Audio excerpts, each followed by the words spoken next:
Madami nagtatanong bakit ako di na natira sa gilid. Wala daw ibang player na sila nakikita na di na daw natira. Aba, ay di na ako sanay ay. Kasi marami din nagtatanong bakit daw kada shoot ko ako'y tumuturo sa taas. Ay yun ay pasasalamat kay Lord at sa kabila ng edad ko at sa kabila ng mga injury ko ay nakaka-shoot pa rin kahit pa paano. Ay din baka sa mga nalaro ko din nung nakarang laro 2 points lang ako at panay baldogi.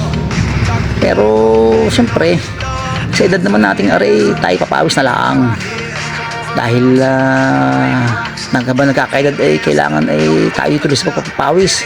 Pag walang basketball ay di na tayo sa gym, kailangan magpapawis pa rin, huwag katatamaran.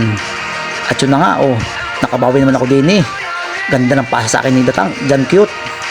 Pagkatapos ng laro ko nung nakaraan na baling pangit ay din naman ay bumawi naman si Lord Dini. Aba, ganda rin ng pasa din sa akin ni Papa P.